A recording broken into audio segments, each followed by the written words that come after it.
A troubled teenager reforms after seeing hell. Lauren Johnson of Georgetown, Guyana. My parents converted to Jesus when I was 4 years old. I grew up in a conservative family that obeys the doctrine of the church. When I was a teenager, I became curious about what the world was like and the desire entered my heart. When I was 20 years old, I began to pray, asking God for a job and a husband. Nothing happened and the job never came.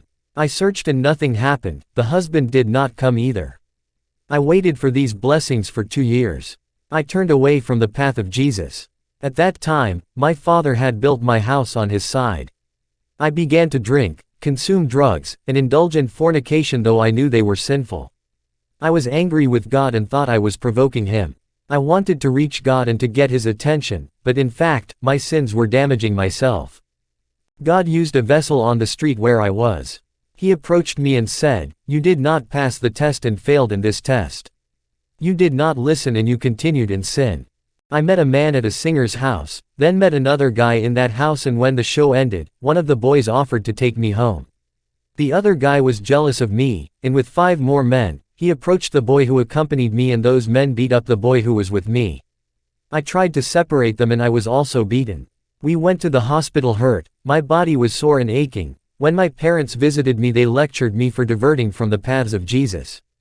I returned to the church and reconciled to God. I was unemployed and firm with God helping my pastor. I no longer cared about employment or husband, my only desire was to serve Jesus. The job came and a small company hired me.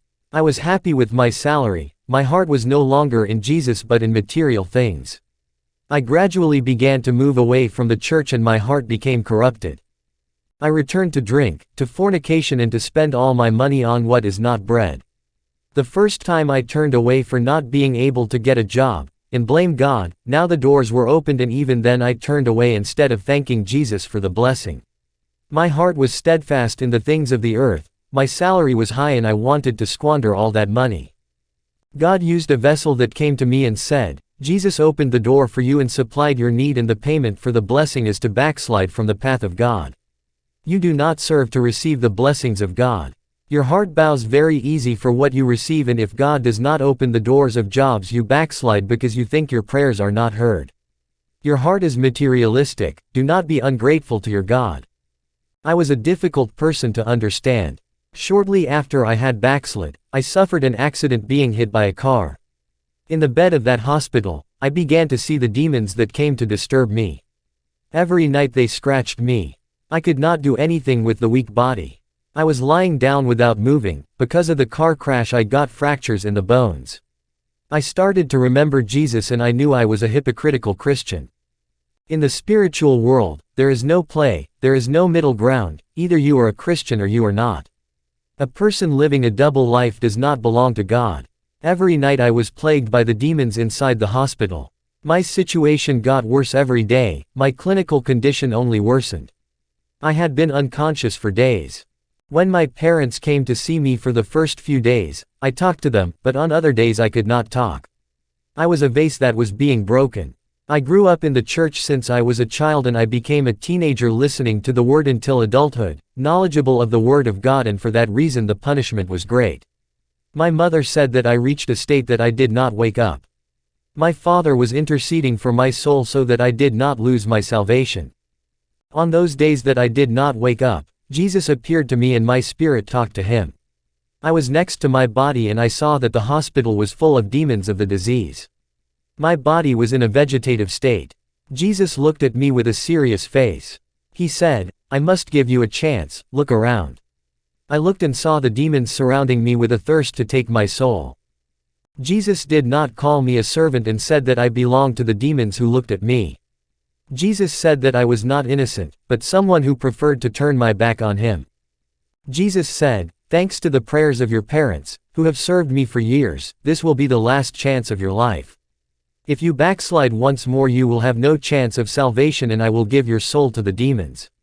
I will show you hell, witness wherever you go." Celebrities in hell. A hole appeared on the hospital floor. It looked like an open volcano, and we entered through that entrance to hell. In hell, I beheld 3 famous people. I saw the singer Lane Staley suffering in hell. He sang in hell and his vocal cords exploded. I saw the actress Brittany Murphy being tortured by the demons that forced her to drink poison. I saw actor Bernie Mac who suffered so much that he was agonizing with pain. These 3 stars were in a subhuman state of degradation. This place is the home of the famous who once lived in luxury houses and apartments. Today their housing conditions are deplorable. Politicians, judges, lawyers. I went to a place of important people in hell. I saw politicians and corrupt judges. I saw lawyers in hell for defending injustice. They did everything for money and they did not let the guilty people be arrested, finding the loophole that the law gave to protect them. The great businessmen and authorities are in that place, all by exploitation, ambition, deceit, and corruption. Strife. I saw couples of Christians in hell for making their home a place of war. Jesus said, these couples lived arguing like 2 enemies, disputing the control of the home. They never resumed peace, establishing the family union. That place in hell belonged to them. I also went to a place in hell where the parents were arguing with their children and vice versa. I saw a father in chains with his son. They were stuck together and could not be undone. On earth, they did not unite, but in hell, they have to be chained to each other forever. I saw the same case of a mother with her daughter. When they were on earth they seemed to be beasts and they came to attack one another. What made me sad was that these 2 families are Christian. Jesus looked at me and through his gaze, he gave me a message. I realized that I have given a lot of problems for my parents and at that moment I was dead in the hospital and they were suffering from my rebellion. I brought suffering to my parents. I wanted to return to earth and reconcile with them. Children who have a father and a mother should reconcile with them. Their parents are the most important people on earth, ask forgiveness of them. Earrings, necklaces, cosmetics. Jesus also warned me that at the beginning of my conversion I walked in obedience and over the years I started wearing earrings, necklaces, and makeup. I questioned Jesus, saying that he loves the church adorned and the Bible says that the people of Israel had to adorn their husband. Even your church, Lord, speak that it is to adorn itself. Jesus looked at me and with much love explained everything. He said, "Servant, the adornment of the world has no value to me. What I want is people who adorn themselves with my word. The spiritual adornments are love, obedience, purity and the fruits of the Spirit. The church which is adorned with my word shines as the light. Every word that the church covers is as if adorned with heavenly gems." Israel was charged to adorn itself with sanctification and not with idolatry. My church is called to adorn itself with my glory. My presence will make my people shine like stars. I said, "Lord, the women in my church wear jewelry. I saw them wearing them and I also wanted to wear them." Jesus answered, "Now you know that you cannot. No bride with the ornaments of Satan will enter my kingdom. The adornments of the earth do not belong to me." Jesus took me up to heaven by a path of precious stones. He took a stone that shone and placed in the palm of my hand. That stone shone in my hand. Jesus said, "Look at this stone, servant. It has no adornment, for it is the adornment itself. Do not use the adornment of the world. Be my adornment." The beauty of that stone is not outside it, but the light that shines brightly from inside it. I want a church like this precious stone, which shines by its very nature. Spiritual beauty is not in appearance but in transformation. That brilliance is a simple virtue and humility of heart. They speak for the church to be a mirror to the world and reflect my image. Be reflectors of my glory and shine in holiness. My light must reflect in the church, they have to be the reflection of my light. I do not want a people who have the image of the world or follow the customs of Egypt and imitate the people of Babylon.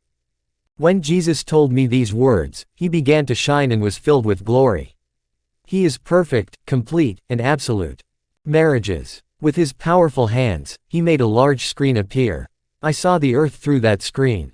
I saw the marriages being destroyed, a great disharmony between couples who are wild. Jesus said, "Teach couples to warn against everything and learn to endure. If they continue with these crude natures they will go to hell." Jesus said, "Return to earth. I will give you the ability to teach couples."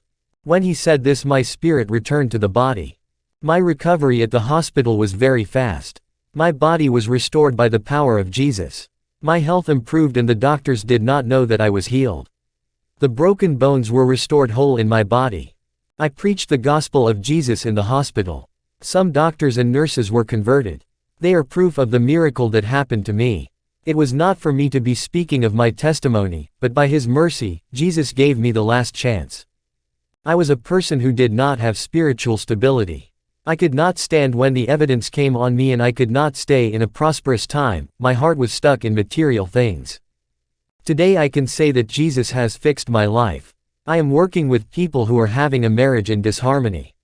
My pastor entrusted this position to me. I have a group of women who do the work in homes. They give advice to wives who do not have the wisdom to build their house.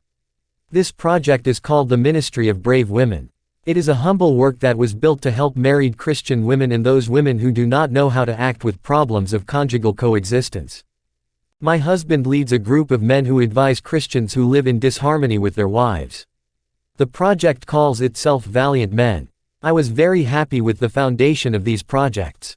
My pastor built this for family restoration, where Satan has attacked. My faith in Jesus and His salvation